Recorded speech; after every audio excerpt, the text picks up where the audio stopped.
Bonjour à tous, bienvenue à la causerie, très heureux de vous retrouver aujourd'hui pour les petits pronos hebdomadaires de la Ligue 1, 10e journée du championnat. Déjà à la 10e journée de cette bonne vieille Ligue 1, on sort d'un classico raté, parce qu'on attendait, on était hypé par ce match-là, et il n'a pas eu les attentes escomptées. Il n'a pas répondu aux attentes escomptées. Je suis toujours avec Melvin, journaliste sportif. Comment il va?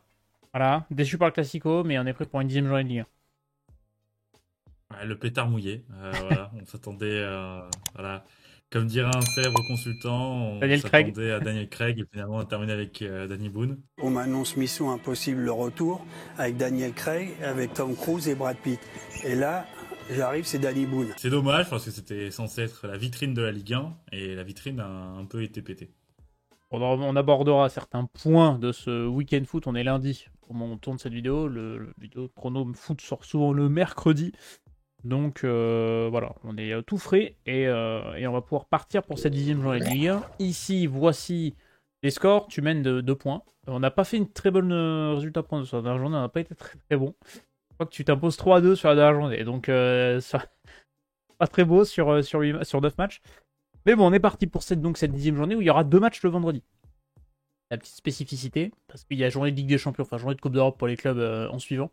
Donc on fait jouer Monaco, Lille et Lyon le vendredi. Et c'est pour ça qu'on a 2 matchs le vendredi et on commence aussi le vendredi 19h. Du coup, ce Monaco-Angers. Angers qui a échopé sa première victoire face à l'AS Saint-Etienne 4 buts à 2. On reparlera de l'AS Saint-Etienne plus tard dans leur match opposant à Strasbourg.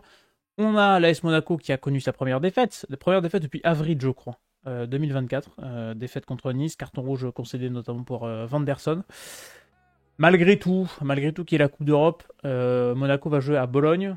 Monaco a l'occasion de valider sa qualification en Ligue des Champions, je pense, en cas de victoire contre Bologne. Je pense qu'ils vont quand même assurer contre Angers parce que, alors on en parlera plus en détail quand on abordera Saint-Etienne, mais ce match Angers-Saint-Etienne, c'est un très beau match. Je me suis régalé en tant que supporter neutre, mais alors défensivement, il y avait des errements défensifs de partout, il y avait des espaces de partout, et j'ai peur qu'Angers ce soit un peu juste contre Monaco avec ce qu'on a vu, notamment défensivement. Après, ils ont fait des bons coups à Marseille, notamment cette saison Angers, donc ils peuvent pourquoi pas aller accrocher le petit match nul à Louis II. J'avoue que j'y crois moyen, que je pense que Monaco va quand même s'imposer, reprendre sa marche en avant, pardon. Je sais pas ce que t'en penses toi personnellement. Bah, le souci c'est que tu vois la défaite de Monaco contre Nice, tu te dis que le carton rouge a Bien joué. une forte incidence sur le match, c'est-à-dire Ils que ont c'est bien pas tenu un quand même. match qu'ils ont perdu. Ah oui, oui, Nice a fait un bon match, mais sans le carton rouge, je suis pas sûr que ce match tourne en faveur de Nice, voilà. Surtout qu'il y a un cadeau, hein. Le deuxième Donc but de Nice, c'est quand même un cadeau de Crépin Diète, hein. voilà. Donc il y a eu beaucoup d'erreurs. J'ai l'impression que ce match, en fait, cette défaite tombe au mauvais moment pour Angers parce que Monaco sera vexé et voudra remettre les pendules à l'heure. On sait la puissance et on va dire l'attaque complète de l'AS Monaco qui ne repose pas sur qu'un seul joueur. Donc avec une palette offensive aussi élargie, j'ai bien peur que ça s'en est trop pour la défense angevine. Donc je vais te suivre là-dessus sur une victoire de l'ASM contre Angers. Donc Angers va battre Monaco. C'est ça. C'est que vu qu'on est très mauvais en prono et qu'il faut pas nous suivre, il va se passer strictement l'inverse. On aura une victoire d'Angers 1-0. On va faire une gueule. C'est la première défaite de Monaco depuis le 28 avril 2024. C'était contre Lyon à l'époque. Ça fait quand même un bon bail que Monaco n'ait pas perdu. Et du coup, il laisse la tête du championnat au Paris Saint-Germain. Dans cette Ligue 1, j'ai pas affiché le classement, mais je l'afficherai au montage.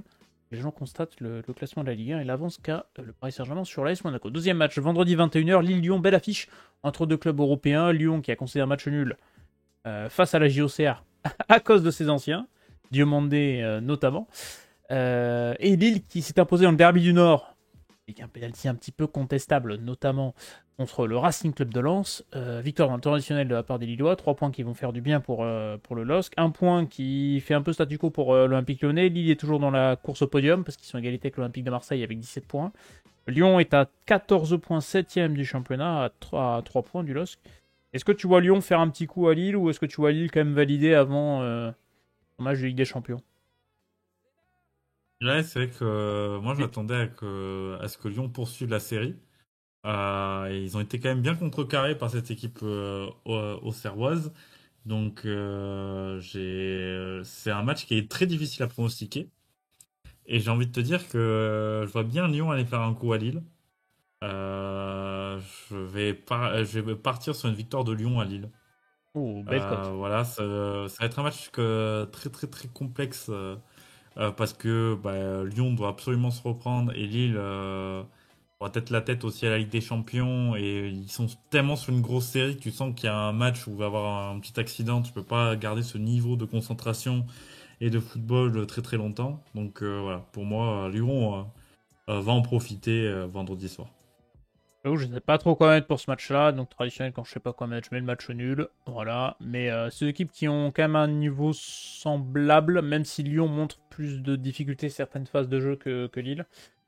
Contre Auxerre, elles sont quand même fait bien contrecarrer. Alors, c'est un très bon jeu à la paire de la Auxerre, mais Lyon aurait pu rêver mieux. Après, Lyon a fait un peu tourner aussi sa compo de départ. Mikotadze s'est quand même donné de la confiance. Ça, c'est important aussi, malgré le match nul. Donc, ça pourra jouer aussi de compter sur deux attaquants forts pour Olympique Lyonnais cette saison. Pour Pierre Sage, que ce sont Lacazette ou Mikotadze. On passe le samedi. Le samedi, Paris Saint-Germain Racing Club de Lens. Belle affiche. Belle affiche sur le papier. Une affiche d'habitué de haut tableau de Ligue 1. J'avoue que je ne sais pas trop comment évolue ce Racing Club de Lens, personnellement. 5ème du championnat, 14 points. Donc tu dis le compteur il tourne quand même. Malgré tout, c'est l'une des pires attaques de Ligue 1 avec 9 buts marqués. Je crois qu'à part Saint-Etienne, Le Havre et Montpellier, personne n'a fait pire. Donc c'est pas top. Le Paris Saint-Germain déroule. Le Paris Saint-Germain s'est imposé facilement en Classico en supériorité numérique. Le Paris Saint-Germain est la 5ème équipe de l'histoire, enfin depuis 50 ans.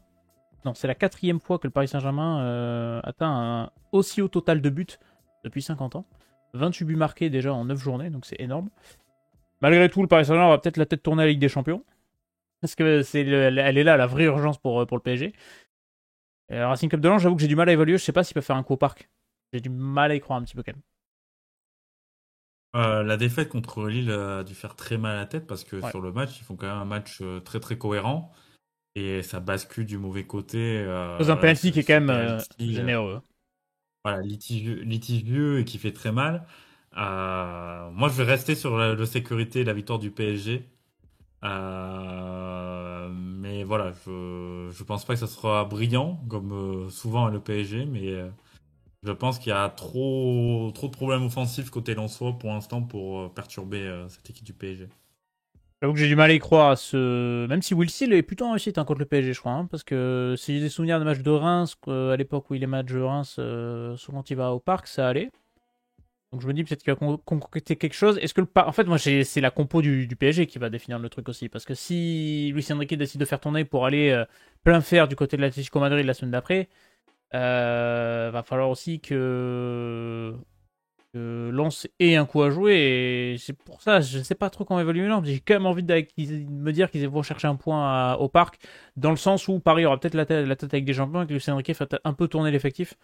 Face au Racing Club de Lens, c'est que alors souvent Paris c'est le syndrome post-Ligue des Champions, mais on sait jamais, le syndrome pré-Ligue des Champions peut aussi arriver et faire un mauvais résultat contre le Racing Club de Lens. On passe aux journées du samedi, on est déjà au samedi. Le match suivant, le samedi, c'est Brest-Nice, pareil, deux équipes européennes, le Stade Brestois qui a pas l'air très embêté par la Ligue des Champions, puisqu'à chaque fois qu'il joue en Ligue des Champions, le lendemain, enfin le week-end suivant, il tape l'adversaire en question. L'OGC Nice s'est imposé contre Monaco, a pris des points, revient 8ème du championnat avec 13 points, parce que le GC Nice, on l'a souvent dit, dans le jeu c'était bien, dans le résultat ça l'était moins. S'il y avait beaucoup de manque de réussite, là tu sens que ça fait du bien d'avoir retrouvé Gaëtan Laborde notamment, parce que là ça y est, il marque, il va reprendre sa marche en avant je pense, il va faire beaucoup de bien au GC Nice, parce qu'il leur fallait un attaquant, c'est vrai que c'était le problème depuis le début de saison. Est-ce que tu les vois faire quand même un coup à Brest, sachant que les deux ont l'Europe, avec des ambitions différentes, parce que Nice, la campagne d'Europa League est vraiment pas bonne, et la défaite au Ferencvaros, ça fait mal. Et Brest, pré-Ligue des Champions, est-ce que tu penses qu'on peut avoir la tête tournée un petit peu à la Coupe d'Europe? Ouais, là aussi, c'est l'un des trois matchs difficiles à pronostiquer. Nice, en fait, Nice, depuis le début de saison, c'est quand même, en termes de jeu, plutôt séduisant. Tu sens qu'il y a une transition par rapport à ce que faisait Nice l'année dernière sous Farioli. Mais c'est pas récompensé comptablement. Et tu gagnes contre Monaco, mais moi, comme je l'ai souligné pour Monaco, faut pas oublier les faits du match, parce que tu as ce carton rouge, tu as le cadeau de Crépin Diatta. T'as pas une victoire qui est référence. Elle est référence dans le sens l'état d'esprit, mais pas en termes de jeu. Tu gagnes le derby. Et Voilà. c'est ça qui est problématique pour Nice. Voilà, contre Brest, voilà Brest qui pour l'instant en fait réussit quand même à faire tourner le compteur en plus de son épopée en Ligue des Champions. Moi je vais partir sur un match nul. Parce que voilà, j'applique ton théorème quand tu sais pas pronostiquer, tu es match nul. Mais voilà, enfin, franchement, c'est un match qui peut tellement. C'est du 50-50 pour moi, ce type de match. Donc voilà, je préfère miser sur le match nul, mais voilà, sans conviction. Ouais, c'est vrai qu'il est compliqué à pronostiquer ce match-là quand même. Brest, bon, s'imposer à Reims, ils ont été plutôt bons. Et je me dis que je me dis, avant Ligue des Champions, je vois bien les Nice faire un petit coup quand même à Brest. Allez, je me dis, Brest va avoir la tête tournée à la Coupe d'Europe. Ils ont déjà 13 points en 9 journées. Brest, ça va être objectif maintien cette saison. Objectif milieu de tableau. Je me dis, je me souviens du match à Auxerre. Allez, je vais jouer la carte que Nice s'impose, mais sans trop grande conviction non plus. Je trouve que le match est assez compliqué à pronostiquer. Mais Nice a besoin de points et Nice montre de belles choses. Mais Nice doit vraiment confirmer dans le résultat et trouver de l'efficacité offensive notamment. On passe au match suivant. Et là, on est parti. Match un peu bourbier. L'AS Saint-Etienne reçoit le Racing Club de Strasbourg. Strasbourg qui marche sur l'eau. Hein, s'est imposé 3-1 contre Nantes à domicile la semaine dernière. Enfin, le week-end dernier. Saint-Etienne, lui, a plongé. Hein. La confiance est retombée à zéro quand tu vois que tu perds à Angers, que tu offres la première victoire à un concurrent direct. 4 buts à 2, en plus tu reprends de nouveau 4 buts, t'as 24 buts encaissés par Saint-Etienne. À part Montpellier, personne ne fait pire. Et tu me diras, ils en ont pris 8 à Nice, mais si tu sors les 8 à Nice, ça fait 16 buts. Et 16 buts encaissés, tu restes dans le top 5 des pires défenses du championnat. Donc ça reste vraiment très très compliqué, ce secteur défensif du côté de l'AS Saint-Etienne. Il manque de qualité, tout simplement, ça manque de renfort, et ça va être peut-être un des secteurs prioritaires du mercato hivernal stéphanois, parce qu'il va falloir quand même penser à recruter un défenseur central. Ils l'ont fait avec Abdelhamid, mais Abdelhamid, tout simplement, il est pas au niveau. Hein. J'aime pas tirer sur les joueurs comme ça, je tire un peu sur l'ambiance, mais là, je veux dire, le premier but à Angers, l'ouverture du score, il se jette comme un joueur sans expérience, comme un genou, quoi, j'ai envie de te dire. Et il se fait éliminer, et tu prends Cajot, et il est sorti à la mi-temps, sachant que c'est ton capitaine en plus. C'est quand même te désavouer vraiment pour Dalloglio. J'aimerais dire que chaque semaine, on se dit, est-ce que Dalloglio va sauter? Bon, il est toujours là. Il y a la petite rumeur Wilfried Nancy qui est sortie. Mais le problème de Wilfried Nancy, c'est qu'il faut attendre la fin de la MLS Cup. C'est-à-dire qu'il faut attendre 1 à 2 mois encore une fois. Donc est-ce que tu as le temps avec Saint-Etienne, sachant que tu es déjà barragiste, tu n'as que 7 points, d'attendre 1 ou 2 mois avant d'évincer Dalloglio pour faire venir Wilfried Nancy? Je ne sais pas. J'avoue que Wilfried Nancy, je connais pas plus que ça. Donc, à voir. Je sais pas si t'en sais un peu plus. Mais déjà, sur le secteur défensif stéphanois, c'est quand même laborieux. C'est un coach qui a quand même du succès à Columbus. Voilà, c'est une. Ouais, il a quand même acquis une petite cote en MLS parce que au-delà de ses résultats, c'est quelqu'un qui est très inspirant, voilà, qui fait passer aussi quelques messages politiques. Euh, le souci, c'est qu'aujourd'hui, en fait, Saint-Etienne a besoin d'urgence et j'ai pas l'impression que ça soit un coach qu'il leur faut, c'est surtout du recrutement. Ouais. Celui de cet été est franchement compliqué parce qu'Abdelhamid, tu sens que c'est compliqué, c'est-à-dire que tu sais, t'as toujours ce syndrome de la saison de trop et vraiment Abdelhamid, t'as l'impression, en tout cas en Ligue 1, d'être la saison de trop. Tu sens que physiquement c'est compliqué. En plus, quand tu es dans une défense qui est pas en confiance, bah, c'est compliqué Et de puis qui tremble, hein. surnager. Voilà, t'en prends 4 Angers. C'était le match à ne pas perdre, très Oui. clairement pour Saint-Etienne. Il fait très très mal. Et tu sens qu'en fait, tu dois tenir le plus possible de 2 points avant le mois de janvier. Que c'est là où tu pourras peut-être faire la différence à des contrats de Montpellier, Le Havre, en recrutant voilà, de façon un peu Saint-Etienne plus a plus de onéreuse. moyens, normalement. Mais voilà. Donc c'est là que c'est compliqué pour Saint-Etienne. J'ai très très peur de la valise contre Strasbourg. Oui, et je vais te donner une stat. Du match où il lâche. Je vais te donner une Vas-y. stat qui va pas faire plaisir. C'est que le Racing Club de Strasbourg a inscrit 19 buts après 9 journées. C'est le plus gros total pour Strasbourg en Ligue 1 depuis la saison 1977-1978. C'est-à-dire que Strasbourg, offensivement, marche sur l'eau. Et on l'a vu contre Nantes, ça marche bien. Un Dylan Bakwa, par exemple, est étincelant avec Strasbourg. Santos. André Santos aussi, qui a inscrit un doublé. J'ai très peur, moi aussi, que Saint-Etienne prenne une énorme valise contre Strasbourg, parce que c'est typiquement l'adversaire qui peut te faire couler. Et sachant qu'en plus, quand tu vois le nombre de dépassements de fonctions à Strasbourg, cette volonté de jouer entre les lignes, quand tu vois l'état du bloc de Saint-Etienne, tu te dis que ça peut très très très vite mal tourner. un peu comme un club de l'Hérault qu'on parlera dans quelques Oui, instants. et il aurait des stats Mais par rapport à ça aussi. voilà. Voilà. Donc c'est pour ça que moi je vais vraiment aller sur la victoire de Strasbourg. J'ai très peur pour Saint-Etienne. Pour moi, Olivier Dalloglio, là, c'est même plus du sursis. Tu sens qu'il manque juste de communiquer, comme à Oui, il est l'instar prêt. de Caen avec Nicolas Seb. Il est prêt le Voilà. communiqué. Hein. Tu sens que le communiqué est prêt, il faut juste chercher l'homme derrière. Le tweet Et est pour moi, programmé. tu Hein. vois, la trêve du mois de novembre, je pense que ça sera l'occasion d'en terminer avec Olivier Dalloglio et partir sur quelque chose d'autre. Je pense aussi. Et le problème, et je vais revenir au cas d'Alamid, c'est que en plus de pas être bon, derrière, t'es pas en confiance. On te remet capitaine. Je trouve que Dalloglio, on l'envoie un peu au charbon en le remettant capitaine titulaire contre Angers et le sortir à la mi-temps. Là, tu l'envoies au fou du groupe. Enfin, mentalement, je pense qu'il est plus dedans. C'est compliqué. Batsubetsika, il a pas fait non plus une rentrée exceptionnelle. Nadé a un peu tenu la baraque, mais c'était pas non plus fantastique. En fait, et puis t'as pas de profondeur d'effectif défensif, quoi. Genre le mercato au niveau offensif, quand tu vois David Ajvili, quand même plutôt bon, on l'avait vu, on a parlé de David Ajvili, on le connaît bien en tant que suiveur de Bordeaux. Il manquait de régularité et tu sens qu'il fait quand même du bien. Offensivement, bon, Stassin, il fait des efforts, il propose des choses intéressantes. Pour l'instant, il marque pas. Mais défensivement, c'est vraiment le secteur. Waouh. Ah ouais, c'est dur. Hein. Là, waouh, t'es en train de te plomber. Hein. Je veux dire, à part Montpellier qui a pris plus de buts, t'imagines que t'es quand même quasiment sur les mêmes standards, et j'en reviendrai quand on parlera de Montpellier défensivement, t'es quasiment sur les mêmes standards que les Girondins de Bordeaux 2021-2022. Ils ont fini à 91 buts encaissés. Donc, attention, va falloir vite couper les vannes hein, pour Saint-Etienne, mais c'est vraiment laborieux défensivement. Et je sais pas quelle solution Dalloglio peut trouver pour essayer de sauver son poste et sauver sa défense, surtout contre Strasbourg. Le souci, pour moi, c'est que comme on l'a souvent dit en début de saison, Saint-Etienne n'est pas monté en Ligue 1 en ayant une vraie marge par rapport aux autres.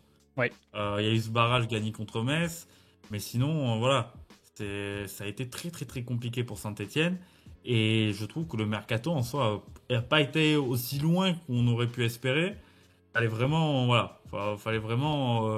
partir sur quelque chose d'autre. T'as essayé de faire le juste milieu entre les désirs d'Olivier Dalloglio, qui n'étaient pas forcément ceux de Kilmer.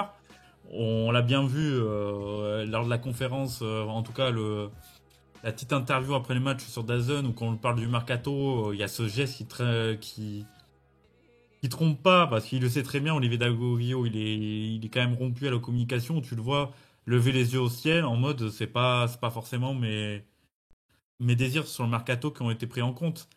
Et ça se voit, et Saint-Etienne a en fait perd du temps, quoi. Pour moi, faut en terminer. La question, c'est pas est-ce qu'Olivier Dalloglio est un bon coach ou pas. C'est est-ce qu'il est adapté à cet effectif et au projet de Kilmer. Il n'est pas adapté. Voilà. Et le problème, c'est que t'as le cul entre deux chaises pour Kilmer, où tu te dis tu veux le sortir, mais tu mets qui? Et tu t'oses pas le sortir parce que tu te dis t'as envie de garder quand même ce lien, machin. Et le problème, c'est que là, t'es en train de perdre du temps. C'est que si tu le sors en janvier, par exemple, je sais pas, je sais pas quand est-ce qu'ils comptent le garder, mais si tu le sors trop tard, bah, justement, ça sera peut-être trop tard et tu auras déjà trop de temps de retard. T'as l'impression qu'il cherche un nom, oui. Il cherche le nom avant de procéder à la décision, mais le vestiaire il est après, donc le vestiaire, quand il voit t'as contacté Wilfried Nancy, va pas quelle autorité a Olivier Dalloglio les joueurs vont dire, mais Coco, peut-être dans 2 semaines, tu es pas là. Oui, c'est ça, bah, exactement. Hein. Donc je suis pas sûr que ce soit la bonne strat à adopter. Heureusement qu'il y a des équipes qui avancent moins bien que Saint-Etienne, quoi. J'ai envie de te dire. C'est ce qui permet de les peut-être de sauver. C'est ça l'avantage, c'est que la course au maintien, aujourd'hui, c'est une course où, en fait, t'as 3-4 équipes qui sont vraiment à la rue. Et voilà, faut avoir la bonne série au bon moment pour Saint-Etienne pour pouvoir sortir la tête de l'eau, quoi. C'est ça. On parlera tout à l'heure de Montpellier. C'est qu'aujourd'hui, on dit que Montpellier, c'est à la rue. Et en fait, quand tu regardes comptablement, tu te dis c'est pas la rue totale, quoi. Et c'est ça le souci. C'est le niveau de la Ligue 1 où t'as vraiment 4-5 équipes qui sont vraiment très, très, très faibles. Exactement. Et c'est vraiment. Et l'avantage de Saint-Etienne, on a commencé à l'aborder ici, c'est qu'ils auront plus de moyens qu'un Le Havre et qu'un Montpellier pour lutter sur le mercato hivernal au niveau maintien et au niveau du recrutement. Et ça peut les sauver aussi cette saison. À voir sur la suite de cette saison, mais en tout cas, contre Strasbourg, ça risque d'être très, très, très, très, très compliqué. Supporters Stéphano, donnez votre avis en commentaire, n'hésitez pas. En plus de liker et vous abonner. Ça nous fait plaisir. Ça nous soutient, ça mange pas de pain. Il y a plus de 95% des gens qui regardent les vidéos. Poser vos questions. Aussi. On peut essayer d'y répondre. Si vous voulez poser des questions, on sera ravis d'y répondre dans les vidéos. 95% des gens qui regardent nos vidéos sont pas abonnés. Abonnez-vous quand même, attendez. Oh. Je vous ai engueulé. Allez, on enchaîne. Toulouse-Reims. Allez, Toulouse a gagné. Voilà. Enfin, Toulouse a gagné un match. Toulouse a enfoncé Montpellier 3-0 de manière méritée, claire et concise. Le stade de Reims a été défait par Brest 2-1. Je pense que le stadium risque d'être bouillant dimanche à 15h pour ce match-là. Est-ce que tu vois Toulouse enchaîner? Bon, 15 parties de semaine, on va écarter le sujet parce que c'est bon, il va pas sauter s'il perd contre Reims. 9 points pour Toulouse qui se donne un peu d'air, mais tu sens que j'ai bien envie de croire qu'ils peuvent enchaîner contre Reims quand même. Il y a eu des bonnes choses contre Montpellier. Après, ça reste Montpellier. Voilà, faut justifier. Voilà, Montpellier, les lignes marginaux. Même moi pondérer. qui n'ai pas un physique d'athlète, aurait pu prendre de vitesse la défense de Montpellier. Donc, ça a été une victoire qui, voilà, à juste titre méritée parce que Toulouse a mis l'intensité nécessaire pour l'emporter. Et je pense, s'ils auraient mis l'intensité sur tout le match, ça aurait pu être une grosse valise pour Montpellier. Ce Toulouse-là, en fait, sur ce match, justifie un petit peu ce qu'on dit depuis le début de saison, c'est-à-dire que c'est une équipe en termes de jeu qui est cohérente, mais tu sens que voilà, l'efficacité, elle est pas là. Ça passe contre Montpellier qui a laissé des boulevards. Est-ce que ça va être le cas contre un Reims qui, pour moi, va pas être un Reims séduisant parce que Reims reste quand même sur 2 défaites consécutives et donc je pense que Luca Elsner, sa première idée, ça sera juste d'éviter une 3e défaite consécutive. Donc moi, je vais partir sur un match nul entre Toulouse-Reims. Je n'attends pas un match spectaculaire. Mais voilà, je vois Reims quand même être assez solide pour aller emporter le point du match nul. Allez, moi je vais jouer Toulouse. Je me dis, allez, ils vont enchaîner, même si faut pondérer la victoire contre Montpellier parce que ça reste Montpellier malheureusement. Et on abordera Montpellier juste après, mais je me dis, allez, pourquoi pas aller chercher le succès contre Reims et mettre Reims dans le doute. Voilà, si Aboukal reste sur le niveau qu'il a affiché contre Montpellier, oui, Toulouse a largement les moyens de s'extirper en tout cas de cette course de maintien parce que tu vois le match, franchement, c'était très cohérent en termes de jeu. Maintenant, voilà, Montpellier n'était pas d'une grande adversité. Et en fait, c'est là où Toulouse, sur ce match contre Reims, a l'occasion vraiment d'enclencher quelque chose d'une dynamique positive. Ils en ont cruellement besoin, nos amis, les Toulousains. Je sens que sur le quatuor du bas, ils ont quand même une marche de plus en niveau qualité. Allez, la JOCR contre le Stade Rennais. Alors, j'ai regardé le Rennes-Le Havre, c'était un match chiant à crever, je suis désolé. On n'est pas loin de la purge quand même. C'est vraiment pas beau. Mais Rennes a fait le travail parce qu'ils ont gagné 1-0, mais bon. C'était pas un match excitant non plus. Rennes n'a que 11 points et est à la 11e place. Donc en fait, Rennes, si tu regardes le classement, ils ont 4 points d'avance sur le barragiste Saint-Etienne. Ils en ont 3 de retard sur le Stade de Reims. Donc ils sont vraiment au milieu. La JOCR a proposé vraiment une belle opposition contre Lyon, avec cette séquence lunaire de la réserve posée par le staff auxerrois face à l'arbitre de la rencontre, M. Stinat, je crois. C'était. Bon, est-ce que la JOCR peut enchaîner contre Rennes? Moi, j'ai tendance à croire que pourquoi pas. Hein. Honnêtement, à l'abbé Deschamps, ça me semble pas déconnant. Si tu me dis Auxerre t'apprennes. Quand tu vois ce que propose Rennes depuis le début de saison, quand tu vois ce que peut proposer Auxerre, notamment à la maison, parce qu'ils sont quand même allés chercher un point à l'extérieur sur leur premier de la saison. Mais à la maison, ils sont quand même solides, les Auxerrois. Bon, allez. Est-ce qu'on croit à la victoire de la JOCR ou est-ce qu'on croit que Rennes peut enchaîner? Enfin. Moi, je vais partir sur l'inverse. Je vois Rennes enchaîner. Voilà, peut-être lancer la dynamique. Il y a eu cette victoire contre le Havre qui était vraiment pas belle. Oui. On ça va oui. aussi parler de l'arbitrage. Oui, voilà. C'est un énième. Mais, elle a le mérite d'exister et voilà, maintenant faut enchaîner côté Rennais. J'ai tendance à croire qu'il y a peut-être un élan qui peut se lancer. J'ai pas l'impression que le fil soit totalement rompu entre Stéphane et ses joueurs. Ouais, je vais quand même aller sur cette victoire rennaise contre Auxerre. Parce que oui, Auxerre, ça a l'énergie, mais voilà, Auxerre fait partie de ces équipes, peut-être avec un peu plus de qualité, avec Angers, Saint-Etienne, Montpellier, Le Havre, qui joueront ce maintien jusqu'à la dernière journée. 10 points pour la JOCR. T'as 3 points d'avance sur Saint-Etienne, c'est plutôt pas mal. Je mets la JOCR en vainqueur parce que j'y crois, cette petite surprise bourguignonne, c'est la petite surprise de la journée. Voilà, si je vais mettre une petite victoire surprise, ça serait celle-là. Malgré tout, si je devais vraiment mettre un pari plus sécure et tout, je mettrais peut-être un match nul. Vraiment, c'est très, très intéressant ce qu'a proposé la JOCR et je me dis qu'ils peuvent enchaîner contre Rennes. Alors, Voilà, il y a des choses intéressantes, mais le Stade Rennais a quand même des qualités pour jouer plus haut, et on le sait depuis le début de saison, on le dit, le Stade Rennais, normalement, ça doit être une équipe qui doit lutter pour l'Europe. Maintenant, à voir la suite de la saison, notamment pour Julien Stéphan, s'il arrive à rester en poste ou non. On enchaîne. Le Havre-Montpellier, match de la peur, match déjà du maintien, 17e contre 18e. Voilà, tout simplement. Deux des trois pires défenses du championnat s'affrontent l'une contre l'autre du côté du stade Océane. Le Havre, donc c'est incliné en l'a dit contre Rennes, mais c'était vraiment pas un match excitant. Montpellier a complètement coulé pour la première de Jean-Loup Gasset chez eux, à l'image de la Mosson qui prend l'eau. La défense montpelliéraine, c'est 29 buts encaissés depuis le début de saison. Mais 29 buts encaissés depuis le début de saison. C'est la première équipe qui encaisse 29 buts après 9 journées de Ligue 1 depuis le Stade Rennais en 1969-1970. C'est-à-dire que là, on part sur des meilleures bases que 3 2015-2016, qui avait pris 83 buts à la saison. Ils n'en avaient pris que 13 ou 14 à ce moment-là.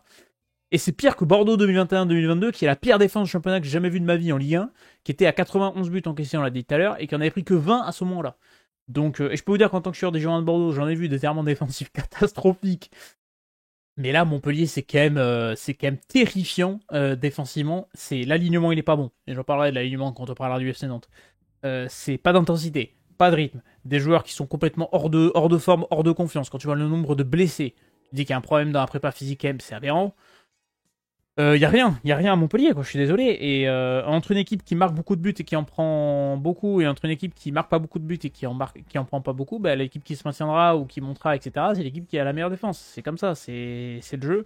Et aujourd'hui, Montpellier, bah, c'est juste catastrophique. Et t'as un match qu'il faut absolument pas perdre, là, parce que le Havre, c'est le fameux match à 6 points, hein, comme dirait Roland Courbis. Ouais, et moi j'ai regardé vraiment ce match de Montpellier contre Toulouse. Honnêtement, j'y croyais. Je me suis dit, à l'énergie, le comeback de Gasset, je me dis, allez, au moins aller arracher un match nul. Mais Très au vite, bout hein. de 10 minutes, quand tu vois les errements défensifs, je suis désolé, hein, c'est horrible, mais des Falaï Sako, alors Sagnan, qui pour moi était pas en état de jouer et qui a joué parce que t'avais personne Personne. d'autre. Voilà, il y a le jeune Mwanga qui a essayé de faire ce qu'il pouvait, mais bon, dans une défense comme ça, c'est compliqué. Voilà, ça a été vraiment catastrophique pour Montpellier. Et j'ai senti tout de suite un Jean-Louis Gasset qui vraiment commence à se dire Qu'est-ce que je je sais fous pas là? où je vais trouver les leviers parce que je pense qu'il s'est dit ça parce que tu pouvais t'attendre au moins à une réaction et en fait tu t'as rendu compte qu'en fait l'équilibre, il n'y a même pas d'équilibre, c'est-à-dire que très clairement il y a eu le premier but et derrière tu savais que ça allait dégoupiller et ça s'est vu. T'as de la chance que Toulouse en deuxième mi-temps a Baisser le pied. un petit peu voilà, lâché, géré le match pour éviter de prendre une autre grosse branlée. Mais franchement, c'est cataclysmique pour Montpellier défensivement. T'as l'impression que c'est impossible pour eux de juste tenir 20-30 minutes solides défensivement et prendre un peu de confiance. Et là, tu vas affronter le Havre. T'as toujours quelques pépins physiques en défense. T'as Savanier qui sera suspendu. En plus. Et ça, c'est la très grosse mauvaise nouvelle pour eux parce que même s'il fait pas un bon début de saison, Savanier, c'est quand même un joueur qui peut te faire la différence dans ce type de match. J'ai très très peur pour Montpellier parce que pour moi, c'est un effectif avec beaucoup de noms. Alors, des noms qu'on connaît en Ligue 1, mais des noms, enfin beaucoup de Fin noms de qui n'ont cycle, hein. plus le niveau Ligue 1. Moi, je suis désolé. Wabi Kazri, on en parle. Je suis pas persuadé que Jean-Louis Gasset va le relancer. Pour moi, Wabi Kazri n'a plus le niveau de Ligue 1 et depuis bien longtemps. Quand tu vois ses stats sur sur l'année et demie là en cours, c'est catastrophique. À un moment donné, Montpellier, et tu sais très bien qu'ils n'auront pas l'argent pour recruter Oui. 4-5 joueurs. Voilà, pour moi, ça va être très très compliqué. Et je vais partir, c'est horrible, mais je vais partir sur une victoire du Havre contre Montpellier. Mais moi, j'allais être Je pense sûr que parce là, que je trouve que là, même si c'est en difficulté et que l'effectif a difficilement le niveau Ligue 1 pour les Havrais, ça va être compliqué cette saison et ils font avec les moyens qu'ils ont. Et on sait, voilà, à Le Havre, t'as pas de moyens, tu t'es fait niquer par le deal CVC, enfin, t'as plein de facteurs, mais t'as plus de cohérence dans le jeu, dans l'effectif, dans ce qui est proposé par Didier Digard, t'as plus de certitude défensive, même si t'as déjà pris 20 depuis le début de saison, mais t'as plus de certitude. Bon, contre Rennes, t'as proposé quand même certaines choses intéressantes, et ça reste le Stade Rennais, ça restait une équipe qui était normalement supérieure à toi. Donc c'est pas déconnant, mais quand tu me dis que Jean-Louis Gasset a pas de levier, j'ai l'impression de voir David Guillon qui arrive à Bordeaux. La saison où Bordeaux descend, David Guillon il fait son premier match contre 3, Bordeaux perd le match, je te dis j'ai pas de solution. Alors que ça faisait un match qui était là. Et Montpellier, j'ai l'impression de voir la même chose. Et en fait, c'est juste l'effectif qui est pas bon. C'est tout. Et t'as pas d'argent pour recruter le mercato hivernal. Donc je sais pas où ils vont aller chercher les choses. Je sais pas comment ils vont réussir à réactiver quelque chose. Ça peut passer par un match comme ça couperé où tu te dis, où personne te voit, tout le monde te voit dos au mur, où t'as plus rien à perdre, et tu te dis, bah si tu le perds, c'est pas fini parce qu'on est qu'à la 10e journée, mais ça semble quand même très compromis parce que si le Havre gagne, le Havre ils vont monter à 9 points, tu vas être à 4. Et si tu barres la barre symbolique des 30 buts encaissés en 10 matchs, ça fait 3 buts par match encaissés, ça fait mal au fion quand même. Donc attention. Attention.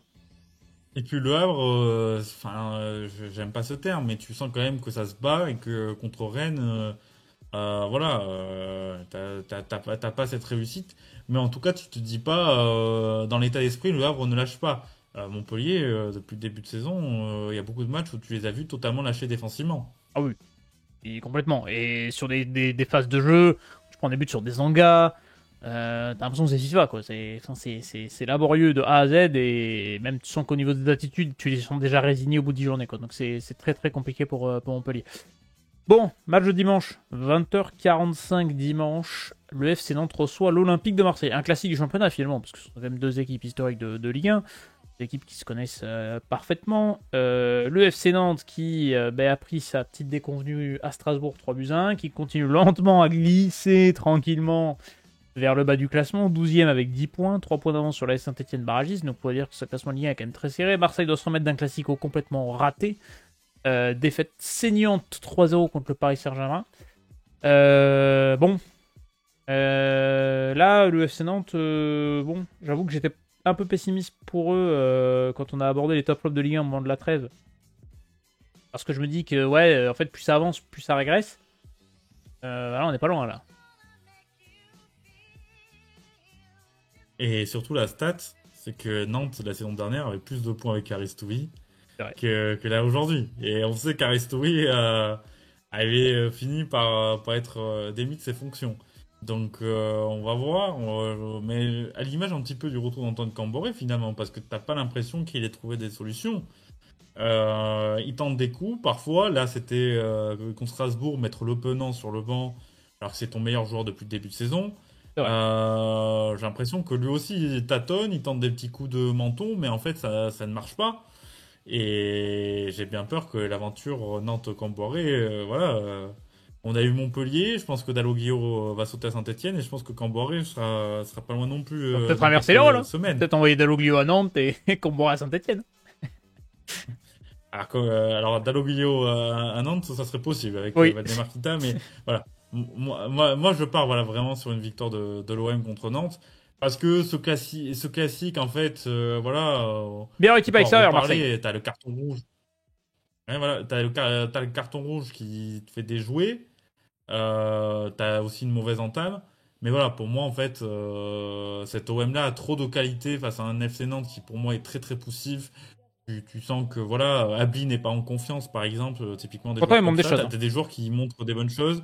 Je trouve que le centre de formation depuis le début de saison à Nantes, c'est à mettre en valeur parce qu'il y a plusieurs petits joueurs qui montrent des bonnes choses.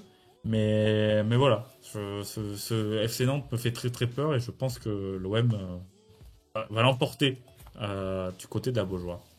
Je vois Nantes se maintenir en Ligue 1 juste par le fait qu'il y a des équipes qui sont inférieures en termes de qualité à eux. Mais dans ce qu'ils proposent dans le jeu, franchement... Ils ont l'expertise. Oui, alors ça pour le coup, depuis des années, Nantes sait jouer le maintien. Mais c'est d'une... Et c'est dommage parce que franchement, on le sait, hein, c'est un club qui est très instable. J'ai l'impression que chaque début de saison, c'est la même chose avec Nantes. C'est-à-dire que tu as 3-4 journées où tu te dis, ok, ils prennent les points intéressants, puis après ça descend lentement, puis après à un moment on sonne la sonnette d'alarme parce qu'il faut quand même reprendre des points, on les reprend, ce qu'il nous faut pour se maintenir. C'est la même chose chaque année à Nantes. Je vois Marseille se relancer parce que Marseille va être touché à l'ego, je pense, après ce classique. T'as pas Minarit qui franchement fait pas un début de saison flamboyant, je trouve, avec l'Olympique de Marseille. Et en parlant d'Aminarit, c'est sur le départ, hein, peut-être. Oui. Mais là, le début de saison, il est pas non plus extraordinaire. C'était son 100e match en Ligue 1, Aminarit. Voilà. Il est formé à Nantes et qui a joué à Marseille. C'est le 25e Marocain qui a atteint ce stade. Voilà, je vous donne la petite stat. C'est cadeau, c'est pour moi. Bon tiens, tant qu'on parle de Marseille, parlons du rouge.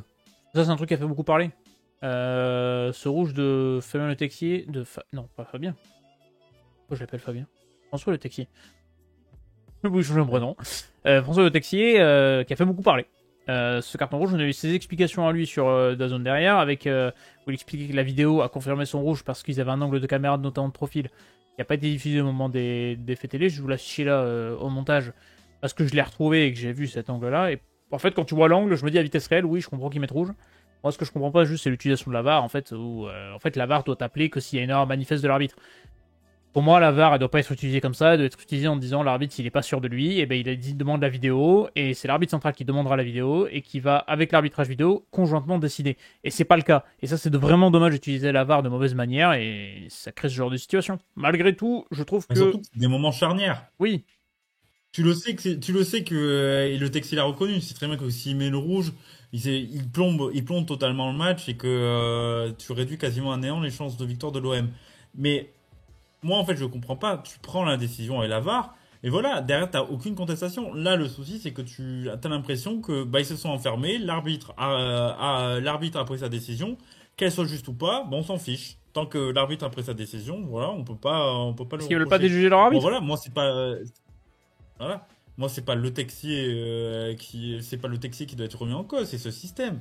Parce que si tu vas voir la VAR, alors oui, peut-être qu'avec l'angle, bah, en fait, peut-être avec l'angle, bah, tu aurais une meilleure compréhension de la décision. Déjà, ne pas avoir Et montré tu cet peux éviter angle-là à la une télé, polémique. de pas avoir montré cet angle-là à la télé, c'est quand même complètement con, parce que du coup, personne ne comprend. Et deuxièmement, le fait de pas avoir de micro sur les arbitres, bah, du coup, tu comprends pas la situation. Donc ça, c'est deux choses qui sont simples à mettre en place, qui devraient être mises en place depuis des années en Ligue 1, et c'est pas le cas. Et ce système de la VAR, tu le dis très bien, il est à revoir de A à Z. Parce que tu me dis, le Texi, il met rouge à vitesse réelle, moi je lui dis ok. Moi je vois l'action à vitesse réelle, je dis ok rouge, y a pas de souci. Ah, surtout que ça te plombe, c'est ta vitrine de ton championnat. Ouais, mais ça, le Que problème... tu as du mal à vendre, on Oui. le rappelle. Et C'est au vrai. final, tu te retrouves avec un match qui est plombé, qui est tronqué. Alors voilà, l'idée, c'est pas de favoriser le spectacle et Voilà, on c'est ça, s'en c'est pas fout son s'il y a rôle. des tacles par derrière, les deux pieds décollés. Mais au moins, voilà, expliquer bien la décision, montrer l'angle de caméra, et je pense que t'aurais pas eu en tout cas, une aussi vive polémique. T'aurais bien évidemment, mais c'est logique que quand t'es supporter, des supporters marseillais qui auraient quand même critiqué la décision. Mais je pense que la frontière entre les gens, notes qui regardaient le classique parce que c'est une belle affiche, aurait pas dit ouais mais en fait non, la décision elle est pas bonne. C'est ça le souci. C'est tu te Ouais. tires une balle dans le pied. C'est ça, c'est que t'as un truc trop opaque en fait autour de l'arbitrage et on le voit chaque week-end. Parce que là on en parle parce que c'était le Classico et que ça a fait beaucoup parler, mais quand tu vois le penalty qui a été sifflé dans le derby du Nord, c'est pareil. Quand tu vois l'arbitrage à Monaco, Nice, il y a eu des erreurs. Quand tu Rennes. vois la réserve posée à Auxerre, c'est bizarre. Rennes, c'est pareil. L'arbitrage français, le niveau il est pas bon. Et le problème c'est que ce genre de décisions qu'ils prennent, elles sont pas linéaires selon les week-ends et selon les matchs. Donc en fait, ça aurait été un autre arbitre dans un autre match, à un autre moment, il aurait peut-être pas mis rouge. Donc en fait, il y a aussi ça le problème, c'est que t'as la linéarité de la règle qui est pas bonne, et c'est notamment le cas sur les mains. T'as le problème d'opacité autour de l'arbitrage, où t'as pas de micro, t'as pas les mêmes angles de caméra compréhensibles. T'as ce système de la VAR qui est complètement foireux, parce qu'il faut le revoir de A à Z. Bon, c'est dommage, parce que du coup, ça ne favorise pas la compréhension du jeu, et ça peut... ça dessert Et le produit. ça crée une distance moi je trouve que ce que j'observe depuis le début de saison, une distance qui est de plus en plus grande et un fossé entre joueurs, club et arbitrage. Ouais. Le nombre d'incidents, où, il y a eu les déclarations de Mehdi Benassia, là la réserve technique d'Auxerre. Tu sens que là, t'arrives à un point où il va falloir vraiment trouver quelque chose parce que sinon, ça va vraiment partir dans le grand n'importe quoi. Et un Oui. jour, une équipe qui va se sentir lésée va dire je reprends pas le match, quoi. Oui, voilà, c'est ça. Et là, ça va pénaliser tout le monde et tout le monde aura l'air con.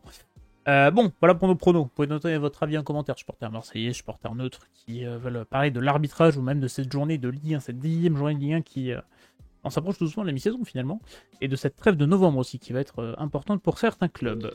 On peut conclure, voilà, tranquillou. On a fait nos pronos. Écoutez, sur la chaîne, vous pouvez vous abonner, liker. Vous pouvez retrouver d'autres vidéos, rugby notamment. On a commencé à évoquer le 15 de France. Et on vous remercie pour les premiers tours, parce qu'elle a plutôt bien parti sympathiquement. Cette vidéo sur le 15 de France qu'on a fait avec Thomas et Brian. On va se retrouver pour toute la période des Autumn Series et continuer les pros de top 14 et en Ligue 1. On se retrouve la semaine prochaine pour les pronos. On fera peut-être un petit sujet sur le Paris Saint-Germain en fonction de la résultat de Ligue des Champions. On va essayer de parler d'un peu plus de Ligue 2 aussi prochainement. Donc il y a plein de choses qui arrivent. Donc n'hésitez pas à donner votre avis en commentaire. Je vous souhaite une très bonne semaine de football, un très bon week-end de sport. Ciao tout le monde.